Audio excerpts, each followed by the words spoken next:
Hi little chili lovers! Welcome to Big Jim Farms. Today we're going to go on a tour of our chili farm. Our farm is located in Los Ranchos, Albuquerque on Rio Grande Boulevard. Big Jim Farms is the first U-Pick open in Albuquerque. It's the only place where you can find the freshest chili, and we also have pumpkins in the fall. Our season starts at the beginning of August with our green chili crop. Green chili is harvested until the middle of September. Towards the end of the season, the chili starts to turn red. On the same plant, you can pick red chili. What is your favorite? Red, green, or Christmas? Did you know that if you find one medium-sized green chili, it has as much vitamin C as 6 oranges? Man, I'm gonna need to eat more green chili. At Big Jim Farms, you can pick your own green chili. Let's check it out. I found one! I found one too. Smells so good. My favorite. The chili plants can grow up to about 2 feet tall. Like any other plants, they need water to grow. Have you ever wondered how to water all of these plants? Well, today we are going to go to the Acequia. An Acequia is a canal of water that is used by farmers to water their crops. We're going to go check out the Acequia. Hi, Becca!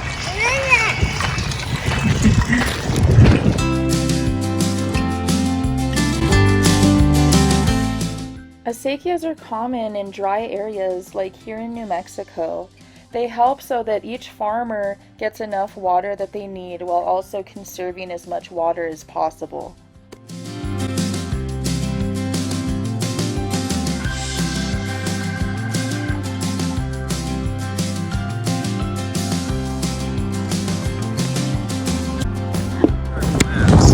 Water comes down through the acequias from the mountains. It comes down to our fields miles away. We use these things called checks to raise or lower the water level so that it's higher than the field and will flow down and water our plants so that they can grow and make us green chili to eat.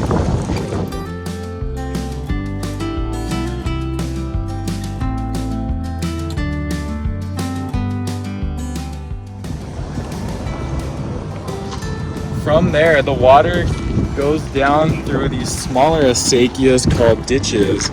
These ditches move the water to smaller ditches that then flow through rows next to each of the plants and provides them water and allows farmers to use less water and be able to grow more food. So that's how farmers water their crops. That's interesting. Now let's go home and test out what we've learned and try this out on a smaller scale.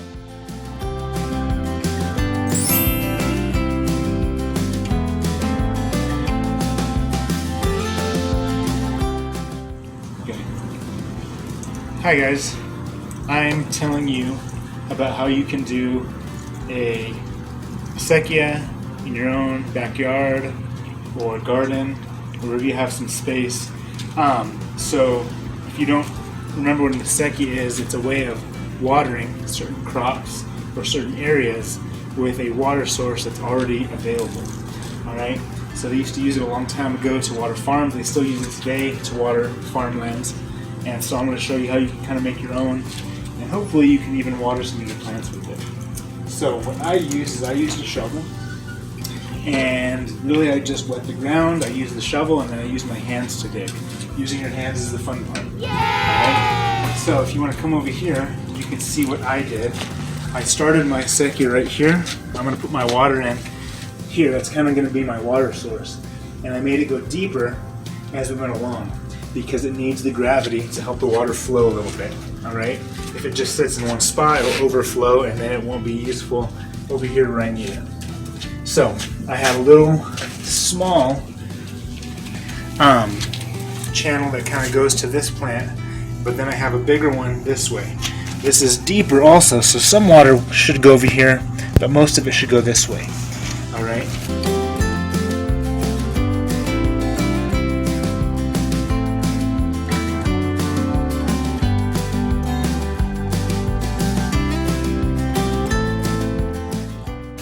So I also put in little walls.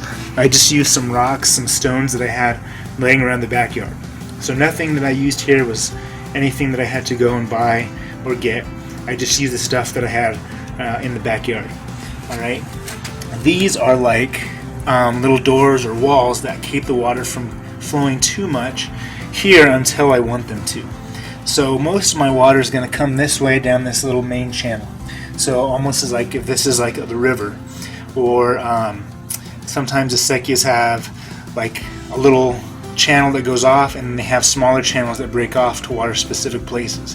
So my goal is I want to water these plants here, not this weed, but these plants here. All right, and I want to see if I can do it with my acequia.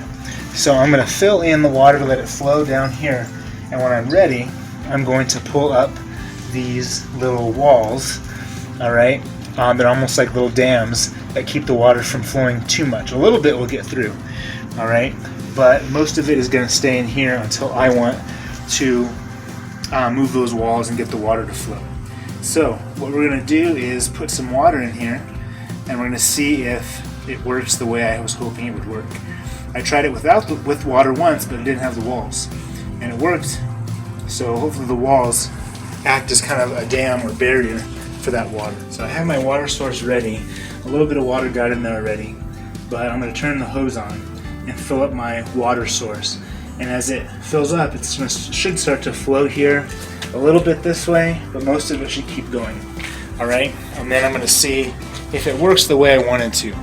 All right, I'm going to see if those little dams or little walls actually do stop the flow of the water, so I can use it whenever I need it.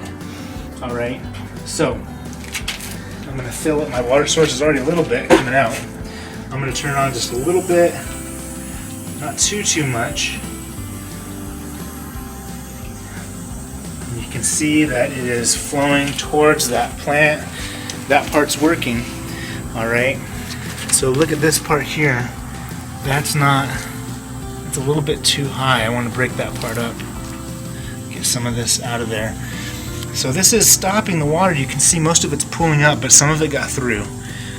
Okay, but look at the water level here on this side, and look at the water level here on this side. I can tell most of it is staying here, which is what I want. Same thing is happening over there.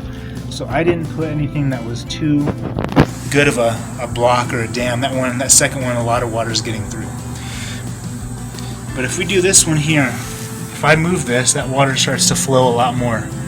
And that's what I want. My goal was to water these plants, which worked. And if I look at the rest of it, it's working pretty well, but too much is getting out here and not enough is going down here. So next time I'm probably going to want to make this section fatter and these sections skinnier, so the water goes where I want, because most of it's going this way. Okay, so all of my little channels are filled up with the water.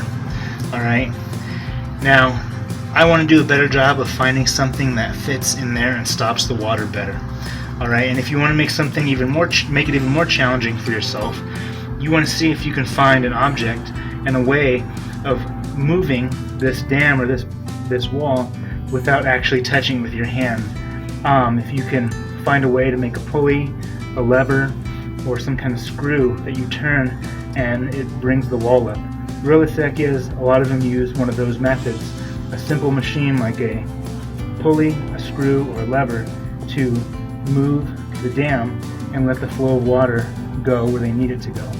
Alright, remember, farmers use that for their irrigation, to water their crops and their land so that they can get the water they need without using a hose.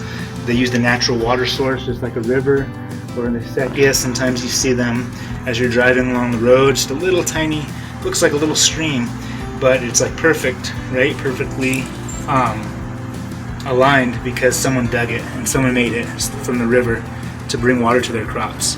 So we want to try to do that with our own things from our backyard, and if we can, remember, we're trying to use a simple machine to move that that wall or that dam, that'll make it more challenging, more scientific. All right, guys, give it a shot.